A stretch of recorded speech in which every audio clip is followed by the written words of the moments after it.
News 3's Merris Badcock uncovered this story today. Merris, how much money are we talking about?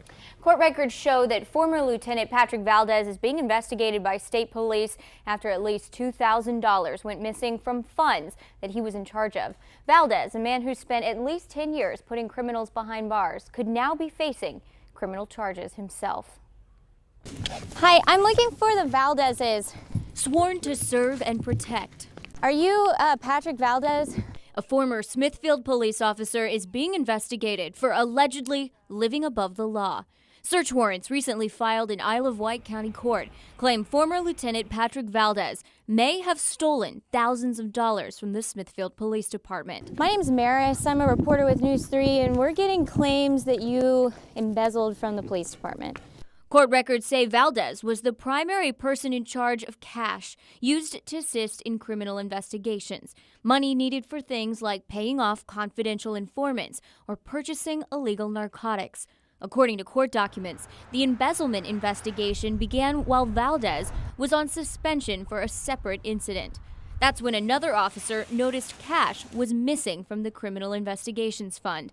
We went to the former lieutenant's house. Here's what he had to say. Do you have anything you want to say? No. No. Nothing like that. No, we spoke with the state police a few months back, but I haven't heard anything since then. So. Okay. Court records say Valdez resigned while he was on suspension. We reached out to the Smithfield Police Department. In a statement, the police chief said, Patrick Valdez is no longer an employee of the Smithfield Police Department. This is a personnel matter, and I am not at liberty to comment further. Valdez only had one thing left to say to us. Are you okay? Oh yeah, we're good. Thank you. Okay. Yeah. Can you hear me? A simple question, but police say answering it could make you the victim of a scam. Anytime you become victim to a crime, you feel violated. Here's how it works. The phone will ring.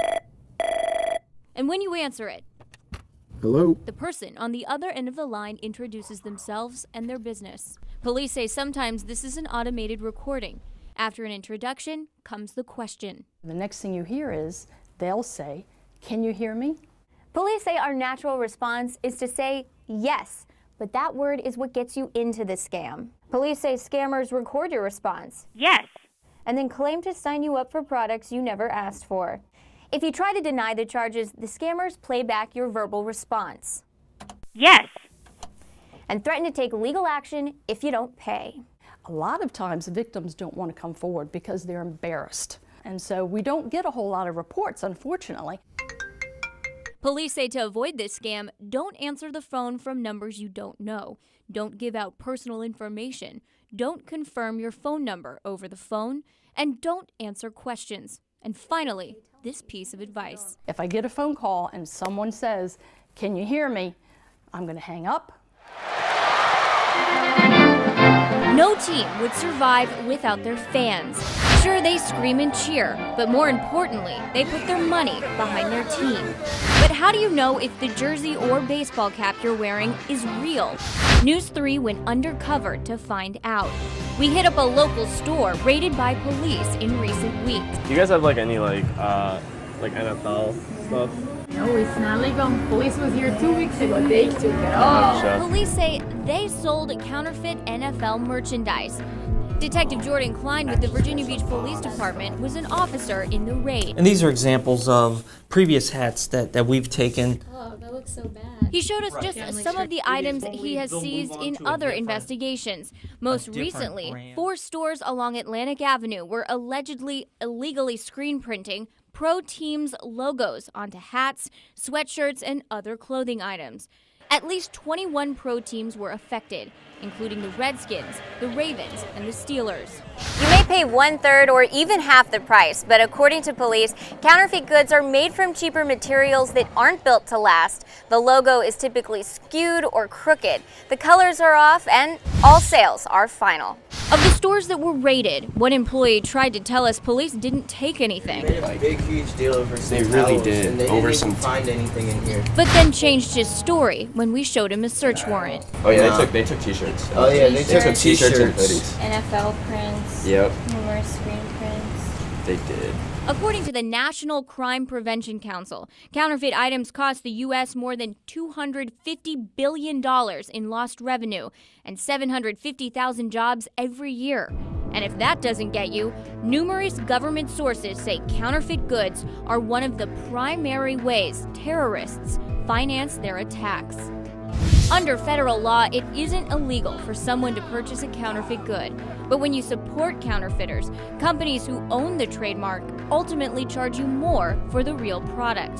For NFL fans who are sad to see the cheap stuff go, Detective Klein had one last word for them. You'd rather have it look right, especially if you're going to represent a team that you're proud of or you have emotional attachment to. In Virginia Beach, Merris Badcock, News 3. 56-year-old Arthur Cook says he and 60-year-old Keith Harward have something in common. They were both arrested for the same crime 33 years ago. Turn on the news and that story came on and it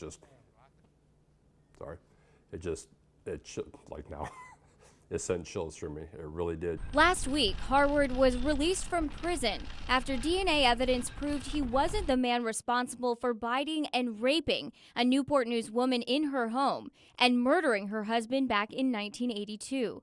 But the investigation didn't start with Harward. It started with Cook. They were out to get a conviction.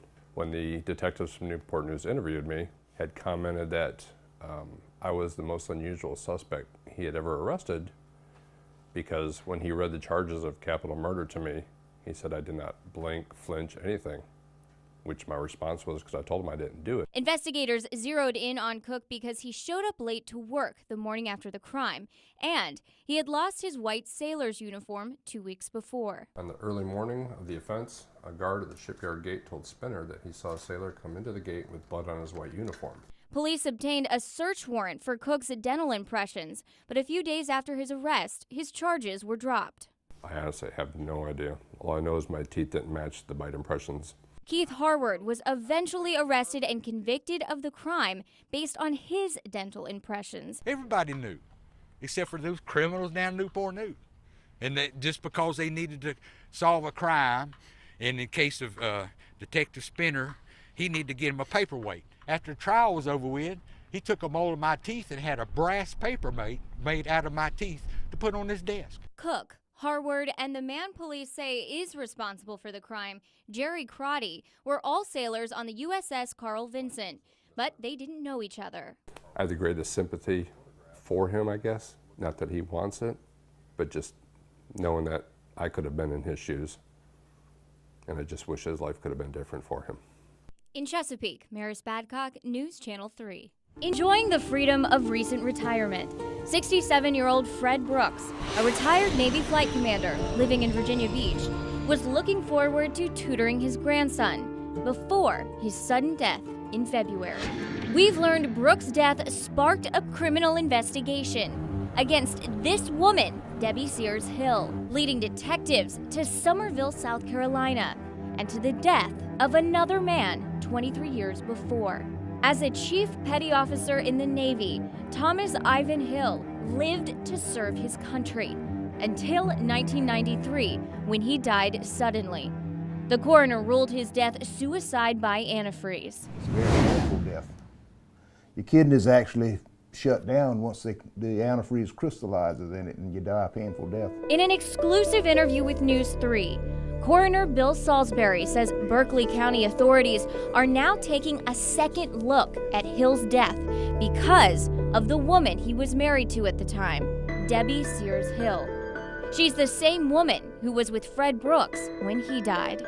I've been contacted by several law enforcement agencies, one from Virginia Beach, also our local authorities here in Berkeley County, and also some federal law enforcement agencies. Sears Hill is now at the center of a multi-state criminal investigation. This is the Holiday Inn in Summerville, South Carolina, where Thomas Hill was found unresponsive back in March 1993.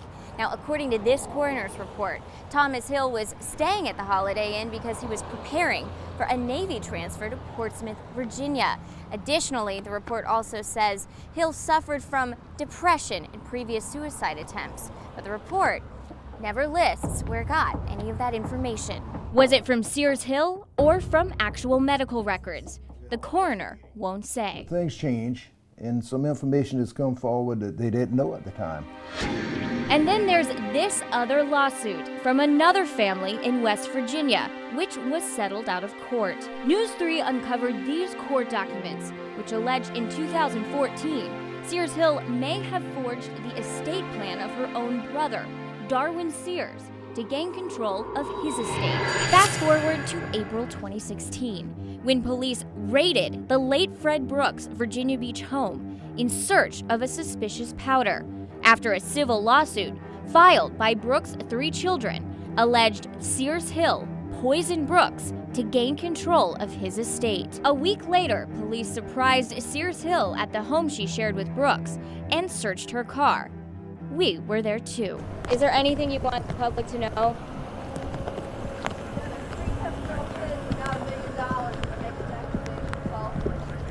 Additionally, the lawsuit claims Sears Hill forged Brooks' signature. Here is Brooks' signature, and here is a signature the family says is forged. We asked legal analyst Scott Alprin to take a look at the case file. I've learned this from working with a handwriting expert. When you sign your name, at various points in the signature, you'll have different amount of pressure. Through the use of magnification, you can tell where a person's darker parts are of the signature and lighter parts, and it's typically consistent from signature to signature if it's original. Sears Hill denies all of the allegations, and she has not been arrested or charged in any case. But with investigations now in several states, the families hope for answers soon. Merris Badcock, News 3.